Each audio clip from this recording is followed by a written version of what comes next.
بلکہ یہ قرآن عظیم الشان کتاب ہے اور لوح محفوظ میں لکھا ہوا ہے۔ قرآن کریم لوح محفوظ سے زمین پر نزول کے 2 مراحل میں پہنچا ہے۔ پہلا مرحلہ جو مکمل قرآن کریم دنیا والے آسمان پر یعنی آسمان پر ہی، ٹھیک ہے، اور پر پوری طرح سے پورا کا پورا نازل ہو گیا تھا۔ اور اس سلسلے میں سورہ قدر میں ارشاد باری تعالیٰ ہے کہ ہم نے اس قرآن کو شب قدر میں نازل کیا۔ دوسرا مرحلہ اس کے بعد ضرورت اور موقع کی مناسبت سے وقتاً فوقتاً حضرت جبرائیل علیہ السلام اللہ تعالیٰ کے حکم سے حضرت محمد صلی اللہ علیہ وآلہ وسلم ختم النبی پر مختلف آیتوں اور صورتوں کی صورت میں قرآن پاک جو ہے وہ لاتے رہے، نزول اس کا ہوتا رہا حضور پر، جو اس کا بتدریج عرصہ جو ہے وہ 22 سال اور کچھ ماہ جو ہے وہ بتایا گیا ہے، یعنی تقریباً 22 سال میں یہ قرآن پاک جو ہے وہ نازل ہوا ہے، جس میں سے 12 سال کچھ مہینے مکہ مکرمہ میں ہجرت سے پہلے نازل ہوا قرآن پاک، اور باقی دارالہجرت یعنی مدینہ منورہ میں ہجرت کرنے کے بعد باقی قرآن کا حصہ جو ہے وہ نازل ہوا۔ تدریجی نزول جو ہے قرآن کریم کے نزول کا جو دوسرا مرحلہ ہے، یعنی تدریجی مرحلہ وار یہ کہلاتا ہے۔ ارشاد باری تعالیٰ ہے کہ ہم نے قرآن کو تھوڑا تھوڑا کر کے نازل کیا تاکہ تم لوگوں کو ٹھہر ٹھہر کر پڑھ کر سناؤ۔ ہم نے اس کو آہستہ آہستہ اتارا۔ الاسراء میں سورہ میں اس کا ذکر کیا گیا ہے۔ اور قرآن کریم کے تدریجی انداز میں نزول کی درج ذیل حکمتیں تھیں، یعنی کیوں اس طرح سے قرآن پاک آیا، قرآن پاک پورا کا پورا کیوں ایک ساتھ نہیں آیا اور کیوں تھوڑا تھوڑا کر نازل ہوا، اس کی کچھ حکمتیں ہیں۔ وہ حکمتیں یہ ہیں کہ قرآن کریم کو یاد کرنا آسان ہو گیا، جب تھوڑا تھوڑا کر کے قرآن جب آتا رہا، نزول ہوتا رہا، تو وہ صورتیں وہ آیتیں اور جو تھے وہ صحابہ اکرام نے بھی یاد کر لیں، اور حضور صلی اللہ علیہ وآلہ وسلم پر نازل ہوا تو یہ قرآن کریم کو یاد کرنا آسان ہو گیا۔ مختلف احکامات جو قرآن کریم میں موجود ہیں، انسانی طبیعتوں کو ان پر عمل کرنے کے لیے رفتہ رفتہ آمادہ کیا گیا ہے، کیونکہ ہمیں پتہ ہی ہے کہ قرآن سے قبل اور وہاں پر جو صورتحال تھی وہ کیا تھی، اور ایسے حالات میں قرآن کا جب نزول ہوا اور اس کو جب لوگوں کو اس کی طرف راغب کرنے کی کوشش کی گئی، تو لوگوں کا ایک دم سے راغب ہونا بہت مشکل ہوتا ہے۔ آپ کسی بھی ماحول سے میں پلے بڑے ہوں تو وہاں سے ان چیزوں کو جو آپ کو اگر کچھ آپ کے اطراف میں اگر کچھ چیزیں غلط ہیں، کچھ اچھی ہیں، تو سب کے سب آپ کے تحت الشعور میں موجود ہوتی ہیں اور آپ انہیں کو درست سمجھ رہے ہوتے ہیں۔ تو یہ قرآن پاک کا مقصد یہ بھی تھا کہ جب آپ قرآن پاک کو تھوڑا تھوڑا کر کے نازل کریں گے، تو جب آپ کا جو قدیم عادات ہیں لوگوں کی، جو قدیم لوگوں کے رسم و رواج ہیں، یا ان کی ایسی روایات یا ایسی چیزیں جو کہ اچھائی اور بہتری کے لیے نہیں ہیں، ان کے لیے ان عادات کو ترک کرنا لوگوں کے لیے اگر ایک دم سے انہیں کہا جائے گا تو بہت مشکل ہو جاتا اور وہ نہ مانتے۔ جبکہ ہمیں پتہ ہی ہے کہ جب قرآن پاک آیا اور حضور صلی اللہ علیہ وآلہ وسلم نے جب اس کا اسلام کی تعلیمات لوگوں کو دینی شروع کی تو کس طرح سے ان کو تکالیف کا سامنا کرنا پڑا۔ تو مقصد یہی تھا کہ قرآن کو تھوڑا تھوڑا کر کے نازل کیا جائے تاکہ لوگوں تک وہ پہنچتا رہے اور لوگ اس پر ان کے احکامات پر عمل کرنے میں انہیں کوئی مشکل کا سامنا نہ کرنا پڑے، اور ان کو سمجھ آ جائے آسانی کے ساتھ کہ ہاں یہ بات درست کی گئی ہے اور اس بات کا ہماری زندگی پر کیا اثر ہو سکتا ہے، یا ہماری زندگی میں کیا کیا تبدیلیاں آ سکتی ہیں، یا ہم کس طرح ایک اچھی زندگی گزار سکتے ہیں، دنیاوی اور آخرت کی زندگی۔ اس کے علاوہ قرآن کریم کو جو تدریجی شکل میں نازل ہوا، یعنی تھوڑا تھوڑا کر کے نازل کیا گیا، اس کا مقصد یہ بھی تھا کہ مخالف لوگوں کی تکلیفیں اور اذیتیں جب حد سے بڑھ جاتی تھیں اور تو پھر کوئی وہی نازل کی جاتی تھی تو مسلمانوں کے دلوں کے لیے تسلی کا سبب ہوتی تھی، ان کو تسکین ملتی تھی، انہیں اللہ کی طرف سے ایک ڈھارس ملتی تھی اور ایک حوصلہ ملتا تھا کہ اللہ تعالیٰ نے جو ان پر جو یہ چیزیں آ رہی ہیں ان کے بارے میں اللہ تعالیٰ جانتا ہے اور اسے پتہ ہے کہ ان سب تکلیف کا اور مسائل کا اور مصائب کا میرے ماننے والوں کو، میرے پیروکاروں کو اور میرے نبی کی ہدایات پر عمل کرنے والوں کو سامنا کرنا پڑے گا۔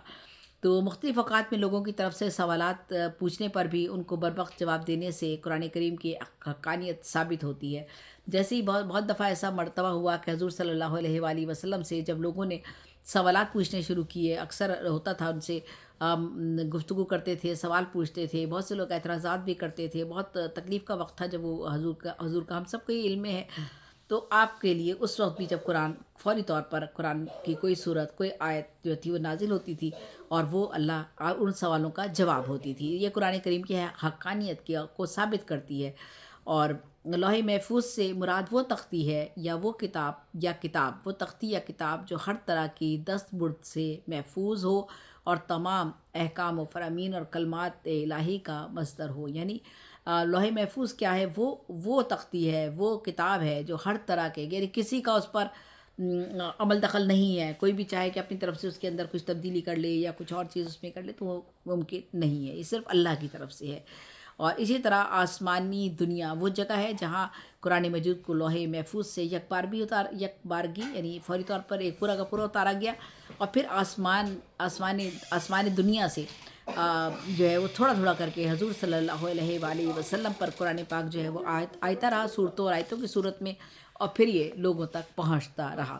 مکی اور مدنی صورتوں کے تعارف کی اگر ہم بات کریں اور ان کی خصوصیات کی اگر بات کی جائے تو قرآن مجید کی صورتوں کو نزول کے اعتبار سے دو حصوں میں تقسیم کیا جا سکتا ہے. وہ آیات یا صورتیں جو ہجرت مدینہ سے قبل نازل ہوئی تھیں، یعنی ابھی اپنے مدینہ ہجرت نہیں کی تھی بلکہ مکہ مکرمہ میں تھے، تو وہ ساری کی ساری مکی کہلاتی ہیں. اور وہ جو ہجرت مدینہ کے بعد نازل ہوئی صورتیں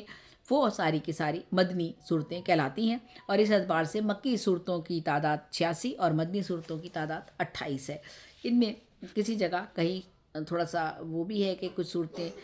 بعض صورتوں کے بارے میں یہ بھی ہے کہ یہ ہو سکتا ہے مکی ہو یا مدنی، لیکن زیادہ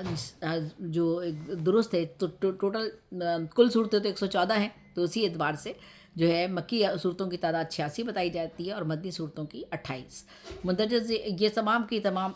صورتیں جو ہے مکی اور مدنی، ان کو پہچانا جا سکتا ہے ان کے مضمون کے اعتبار سے اور ان کے حالات کے اعتبار سے کہ یہ صورت واقعی مکہ میں نازل ہوئی ہوگی یا یہ صورت جو ہے مدینے میں نازل ہوئی ہوگی. مکی صورتیں عموماً چھوٹی ہوتی تھیں اور ان میں اکثر توحید، رسالت، آخرت اور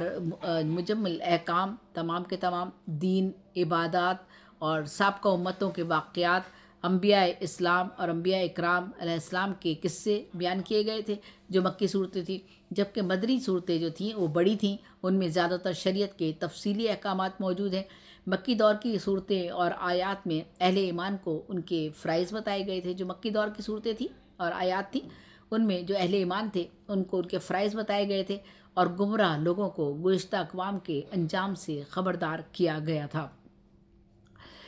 یہاں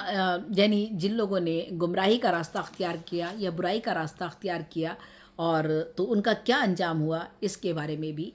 قرآن پاک میں بار بار صورتوں میں بتایا گیا تاکہ لوگ جو ہے اس سے سبق حاصل کر سکیں اور اچھائی کے راستے پہ چل سکیں اور یہ جان سکیں کہ اگر آپ کا عمل کوئی غلط ہوگا یا آپ کوئی غلط عمل کریں گے یا برا عمل کریں گے کسی کے ساتھ تو اس کی سزا یہ ہوئی اور اس طرح آپ کو اس برائی سے بچنے میں آسانی ہو جائے گی. تو یہ کہا جاتا ہے کہ اکثر ہم یہ بھی بات کر رہے ہوتے ہیں، میں بات تو یہاں ہم دین کے حوالے سے بات کر رہے ہیں لیکن میں اسی دین کے حوالے سے ایک بات کرتے کرتے ایک بات ذہن میں آئی ہے. ہم کہتے ہیں کہ ہمیں نگیٹیوٹی نہیں پھیلانی چاہیے. اکثر بات یہی ہوتی ہے ہمیں برائیوں کو اجاگر نہیں کرنا چاہیے، ہمیں اچھائیوں کو اجاگر کرنا چاہیے اور جو ہے وہ ان چیزوں کو نہیں بتانا چاہیے. لیکن قرآن پاک میں ان واقعات کا ذکر کیا گیا جن کی وجہ سے ان لوگوں پر جو تھے جب انہوں نے گمراہی کا راستہ اختیار کیا یا بدی کا راستہ یا برائی کا راستہ اختیار کیا تو اس کی سزا کیا ملی انہیں، یہ بتایا گیا. تو اس کا مطلب ہے کہ ہماری زندگی میں دونوں چیزوں کی بڑی اہمیت ہے کہ اگر ہمیں جب تک یہ نہیں پتہ ہوگا کہ کسی چیز کا نقصان کیا ہو سکتا ہے تو ہم کیسے اس سے بچیں گے. تو یہ ضروری ہے کہ اگر آپ کے معاشرے میں کوئی برائی ہے یا سماج میں آپ کی کوئی برائی ہے تو اس کی نشاندہی کے ساتھ ساتھ اس کی اصلاح کا بھی کوئی نہ کوئی آخر میں کوئی نتیجہ سامنے ہونا چاہیے، کوئی حاصل اس کا سامنے آپ کے ہونا چاہیے تاکہ لوگ اس سے اصلاح کا راستہ اختیار کر سکیں. تو یہ مدنی صورتیں جتنی بھی مکی دور کی صورتیں اور آیات میں اہل ایمان کو ان کے فرائض کے بارے میں بتایا گیا تھا اور گمراہ لوگوں کو گزشتہ اقوام کے انجام سے خبردار کر دیا گیا تھا کہ جب کہ مدنی صورتیں اور آیات میں تفصیلی احکام بتائے گئے ہیں. جو مدنی صورتیں تھیں اور جو آیات تھیں ان میں تفصیل کے ساتھ بتایا گیا. میں نے بتائی دیا کہ جو مکے میں صورتیں نازل ہوئی تھیں وہ مختصر تھیں، چھوٹی ہوتی تھیں، جبکہ مدینے میں جو تھیں صورتیں ان کو بہت تفصیل کے ساتھ بتایا گیا، اور ان میں بہت زندگی گزارنے کے جتنے بھی شریعت کے احکام تھے، شرعی احکامات تھے، ان کی وضاحت کی گئی تاکہ لوگوں کو آسانی ہو سکے اور زندگی گزارنے کا ان کو پتہ چل سکے، ان کو اپنی زندگی کا مقصد پتہ چل سکے، اللہ تعالیٰ نے انسان کو کیوں دنیا میں بھیجا ہے، اس کے بارے میں بھی اس کو پوری طرح سے وضاحت اس کو قرآن پاک سے مل سکے. تو جب جیسے زکوٰۃ ہے، حج ہے، جہاد ہے، قتال کے مسائل ہیں اور جرائم کی سزائیں ہیں، یہ ساری کی ساری اور زندگی کے مختلف گوشے، سماجی، معاشی، خاندانی نوعیت کے احکامات اور مختلف بنیاد پر اس میں مدنی دور میں ان ساری چیزوں کا تذکرہ کیا گیا ہے اور ان کی ہدایات دی گئی ہیں، ان کے بارے میں اصول و ضوابط بتائے گئے ہیں، اور ان پر عمل کرنے کے لیے بھی طریقہ کار بھی حضور صلی اللہ علیہ وسلم نے، حضرت محمد صلی اللہ علیہ وآلہ وسلم نے عملی طور پر بھی پیش کر کے دکھایا. اب جہاں تک مکی صورتوں میں کا تعلق ہے تو مکی صورتوں میں مومنوں کے ساتھ زیادہ تر مشرکین کو خطاب کر کے سمجھایا گیا ہے، جبکہ مدنی صورتوں میں مسلمانوں کے ساتھ منافقین اور اہل کتاب کا بھی تذکرہ ملتا ہے. مشرکین کو بات کی گئی، مومنوں کے ساتھ مشرکین کی بات کی جاتی ہے مکی صورتوں میں، اور مدنی صورتوں میں مسلمان کے ساتھ منافقین کا ذکر آتا ہے اور اہل کتاب کا بھی تذکرہ ملتا ہے. اکثر مکی صورتیں جو ہیں ان میں کہا گیا کہ اے لوگوں کے الفاظ سے، اور مدنی صورتوں میں اے ایمان والو. جو مکے میں جو صورتیں مکی صورتیں ہیں یعنی مکے میں نازل ہوئی ہیں، ان کے لیے لفظ استعمال کیا گیا اے لوگوں کے الفاظ سے، اور مدنی صورتوں میں اے ایمان والوں کے الفاظ سے خطاب کیا گیا، کیونکہ جب مدینے میں جب قرآن پاک کا نزول ہوا، جب ہجرت بھی ہو گئی تو کافی بے شمار لوگ مسلمان ہو چکے تھے اور اسلام کی طرف راغب ہو چکے تھے اور اسلام پھیل چکا تھا. لیکن مکی دور میں چونکہ بہت ساری مشکلات کا سامنا کرنا پڑا اور اسلام جو ہے وہ اس کے پھیلنے کا دورانیہ جو ہے وہ اب بہت کم تھا، اور تو اس وجہ سے اس میں شروع کے لوگوں کو اے لوگوں کر کے مخاطب کیا گیا مکی صورتوں میں، اور بعد کی صورتوں میں اے ایمان والوں کہہ کر مخاطب کیا گیا، اور ان کو ہر طرح کی زندگی گزارنے کے اصول و ضوابط کی جو ہے وہ رہنمائی اس میں کی گئی مدنی صورتوں میں. قرآن کریم کی عظمت اور فضیلت کی اگر ہم بات کریں تو یہ وہ آخری الہامی کتاب ہے، جس طرح اللہ تعالیٰ کی ذات عظمت اور بزرگی والی ہے، اللہ کی ذات اور ہر نقص اور عیب سے پاک ہے. اسی طرح یہ کتاب بھی عظمت اور بلند شان والی ہے، کیونکہ اللہ تعالیٰ کی ہے، ہر قسم کی غلطی سے پاک ہے، تحریف اور تغیر سے پاک ہے. ارشاد باری تعالیٰ خود ہے، ارشاد باری تعالیٰ نے خود کہا الحجر میں صورت میں کہ بے شک یہ کتاب نصیحت ہم نے اتاری ہے، اور یقیناً ہم اس کے نگہبان ہیں. اس کتاب میں بے پناہ تاثیر ہے. جیسا کہ ارشاد باری تعالیٰ ہے کہ ترجمہ، اگر ہم یہ قرآن کسی پہاڑ پر نازل کرتے تو تم اس کو دیکھتے کہ اللہ کے خوف سے دبا اور پھٹا جاتا. اور یہ مثالیں ہم لوگوں کے لیے بیان کرتے ہیں تاکہ وہ غور کرے. سورۃ الحشر میں اس بات کا ذکر کیا گیا ہے، یعنی قرآن پاک جو ہے وہ جو نازل کیا گیا قرآن پاک، اس کے بارے میں اس کی حفاظت کی ذمہ داری خود اللہ تعالیٰ نے اور خود اس کی حفاظت کی ذمہ داری لی گئی ہے. اس کو کوئی نقصان کبھی نہیں پہنچ سکتا، نہ اس میں کوئی تحریف ہو سکتی ہے، نہ اس میں مطلب تحریف سے مراد یہ ہے کہ جو لوگ کریں گے وہ تو ہیں ہی، ان کے بارے میں تو کہہ ہی دیا گیا ہے. وہ میں بھی ایک نظم لکھ رہی ہوں،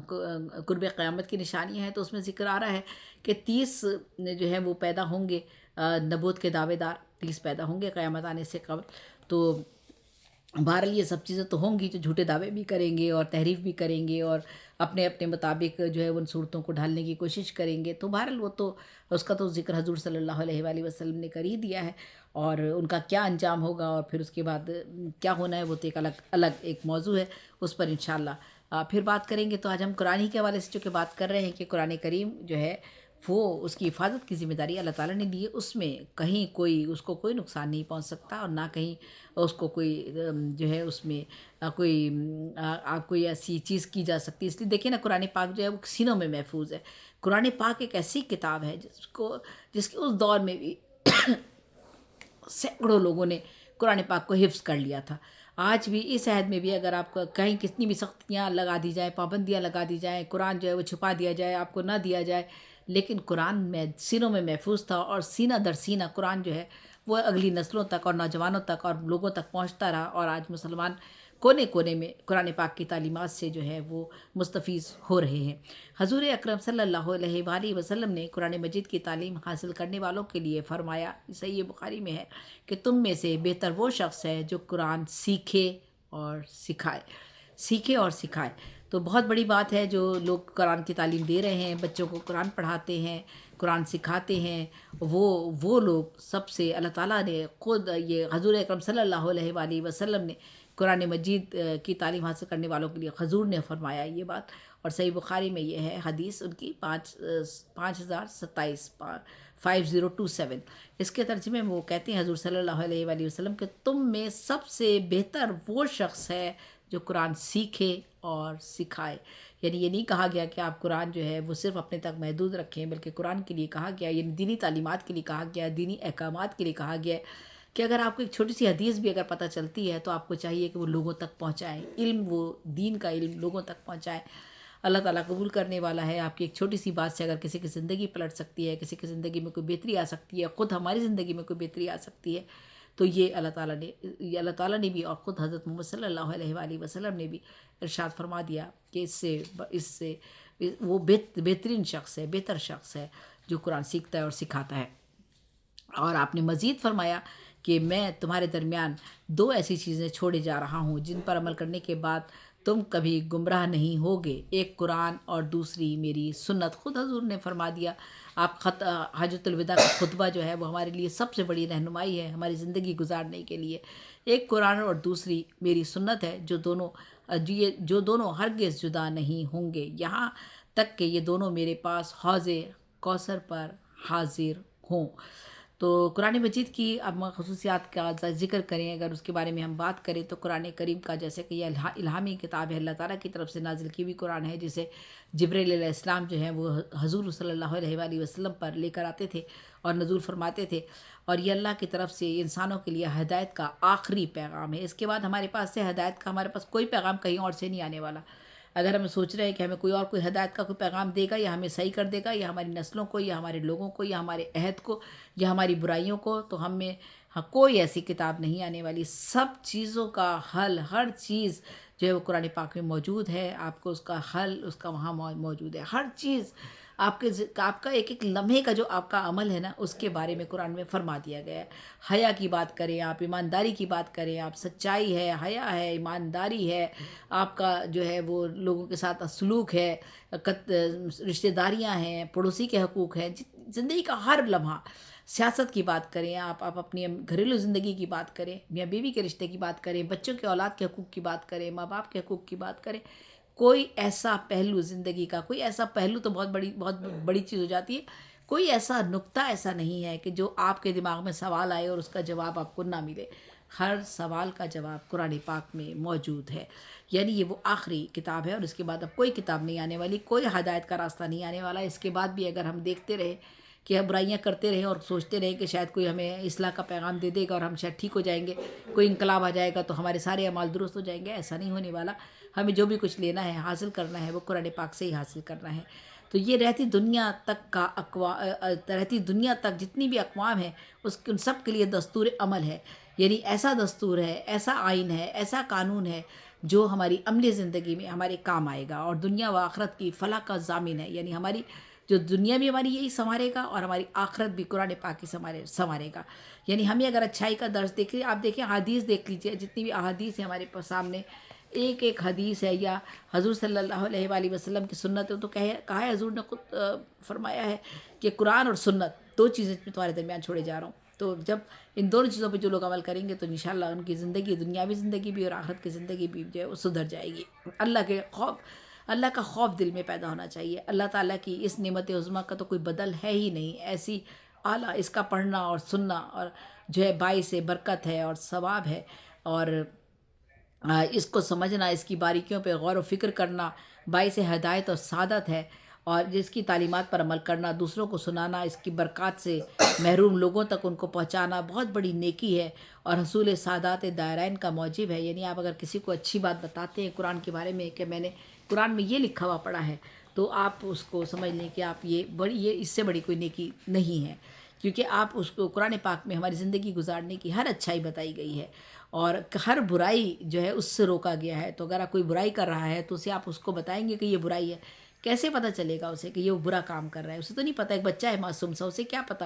کہتے ہیں نا بچہ بالکل معصوم ہوتا ہے، وہ اگر اس کے سامنے سانپ آ جائے گا تو وہ سمجھے گا یہ کوئی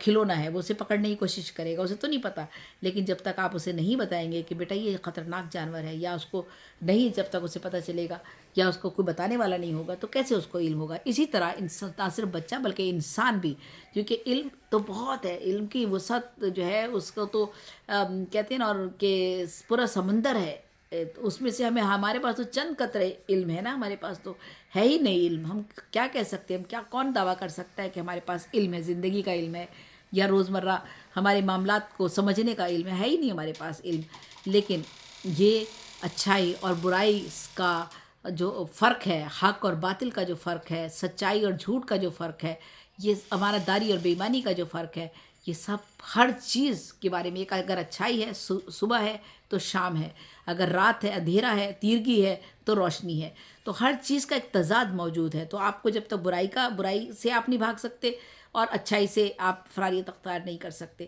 آپ کے سامنے اگر برائی ہوگی تو آپ کو اس کا انجام بھی پتہ ہے۔ قرآن پاک میں بتایا گیا نا، کیوں پچھلی اقوام کے بارے میں بتایا گیا؟ اسی لیے بتایا گیا نا کہ دیکھیں ان اقوام نے نافرمانی کی، گمراہی کی، تو ان کا انجام کیا ہوا۔ تو اگر آپ برا کام کریں گے تو آپ کا انجام یہ ہونے والا ہے، اگر آپ اچھا کام کریں گے تو آپ کو اس کا صلہ کیا ملے گا؟ یہ صلہ آپ کو ملے گا۔ تو ہم سب کو اس سے ہدایت حاصل کرنی ہے، غور و فکر کرنا ہے اس کو۔ یہ ہمارے لیے ایک بہت بڑی سعادت ہے، بہت بڑا نعمت ہے ہمارے لیے کہ ہمارے پاس علم کا ایک ایسا خزینہ ہے جو ہمیں کسی اور کی طرف دیکھنے کی قطعی کوئی ضرورت نہیں ہے۔ اور قرآن کریم میں بھی بار بار ان سب چیزوں کے بارے میں بتایا گیا ہے کہ اس کا مقصد کیا تھا۔ اس کا جہاں تک قرآن پاک کا انداز ہے، اسلوب ہے، بہت ہی منفرد ہے۔ قرآن کریم کی سب سے بڑی فضیلت یہ ہے کہ یہ اللہ تعالیٰ کا کلام ہے، اس کا انداز اور اسلوب بھی بالکل منفرد ہے، یہ بےحد دلکش ہے، روح پرور ہے، ایک عجیب سی کیفیت طاری ہوتی ہے۔ اور جب آپ سن رہے ہوتے ہیں، کسی کو قرآن پڑھتے ہوئے سن رہے ہوتے ہیں، یا قرآن کی باتیں کرتے ہوئے سن رہے ہوتے ہیں، یا آپ کو جب کسی کو بتاتے ہیں کہ قرآن پاک میں یہ لکھا ہے، تو ایک عجیب سی کیفیت طاری ہوتی ہے کہ یہ میرے رب نے بتایا ہے، ہمیں تو یہ بات پتہ نہیں تھی، اچھا یہ اس طرح کرنے سے اس طرح سے ہو جائے گا۔ تو ایک جو اس کے مضامین ہیں، موضوعات ہیں، اور جو ان میں کوئی جو ہے کوئی تضاد نہیں ہے، کوئی تفاوت نہیں ہے، یہی بات اس کے برحق ہونے کے لیے کافی ہے۔ اللہ تعالیٰ فرماتا ہے بھلا یہ قرآن میں غور کیوں نہیں کرتے؟ اگر یہ اللہ کے سوا کسی اور کا کلام ہوتا تو اس میں بہت سے اختلافات پائے جاتے۔ سورہ نساء میں یہ بات کہی گئی ہے۔ تو اس میں تو اس میں ساری کا سارا چیزیں جو ہے وہ حق پر مبنی ہے، کیونکہ اللہ کی طرف سے یہ نازل ہوا ہے۔ حدیث شریف میں ہے کہ حضور اکرم صلی اللہ علیہ وآلہ وسلم نے ارشاد فرمایا کہ قرآن کی فضیلت دیگر کلام پر اس طرح ہے جس طرح اللہ تعالیٰ کو تمام مخلوق پر فضیلت حاصل ہے، اور جس طرح پوری کائنات میں اللہ تعالیٰ کو برتری اور عظمت حاصل ہے، اسی طرح اس کے کلام کو بھی بڑی عظمت اور فضیلت حاصل ہے۔ شک و شبہ سے یہ بالا تر کتاب ہے۔ قرآن کریم ابتدا ہی سے اپنی عظمت کا اعلان کر دیا تھا قرآن کریم نے، چنانچہ ارشاد باری تعالیٰ ہے کہ یہ کتاب یعنی قرآن مجید، اس میں کچھ شک نہیں ہے، اللہ کا کلام ہے، پرہیزگاروں کے لیے